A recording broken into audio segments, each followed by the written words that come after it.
One of the four elements of Rio Tinto's climate change strategy is to reduce the carbon footprint of our operations. In his introduction to the latest climate change report, our executive J.S. Sharks claims our strategy is consistent with the Paris goals. Can you provide any material to demonstrate that Rio Tinto's current targets to reduce the carbon footprint of our operations by 2030 are consistent with the Paris goals? So if you look at the analysis that Market Forces did, essentially they start with with 2018, and then they drew a straight line through the targets that we had set for 2030, and then they continued that straight line on to 2050. And on that basis, they said that our targets were not consistent with the Paris Agreement because they did not achieve net zero emissions by 2050. And I think that methodology really misses two very important points. The first is we didn't start setting targets in 2018. As I said earlier on, we started setting targets in 2008, and we have already achieved a 46% reduction in absolute emissions and a 29% reduction in emissions intensity. And as we set out in the climate change report that you referred to, we own and operate some of the most carbon efficient assets in the world. And of course, as you do progress down the carbon abatement curve, it gets harder to reduce emissions. Nevertheless, as we said earlier on, we have set new targets.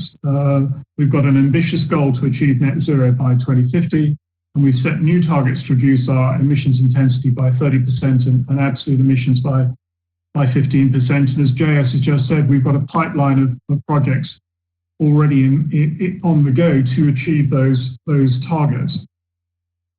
The way we set those targets is based upon a very detailed evaluation of all of our major assets, and that's based on known technology or technology which is at an advanced stage of development. It's also based on current government policy. Now, clearly, if there are major technological breakthroughs or if there are major changes in government policy that provide incentives for companies to invest in low carbon technology, it might be possible for us to accelerate the achievement of those targets. But if we were at this stage to take more rapid unilateral action to reduce emissions, it would require the closure of some of our operations. And that would clearly have major negative consequences for our employees, for our suppliers, for our communities, for the government, and of course, not least for our shareholders. I think the second problem with the methodology is the assumption that all sectors will decarbonize. I mean, the reality is very different. I mean, some sectors are relatively easy to decarbonize. In replacing fossil fuel-fired power stations with renewables, for example, or replacing the internal combustion engine with electric motors. There are other sectors like steel and aluminium which are much more difficult because they will depend upon new technologies which are going to take decades to develop and to deploy on a global scale. So I think there is it's no simple answer to this, but drawing a straight line and saying that every industry must decarbonize on exactly the same pace, I think obscures the complexity of the situation.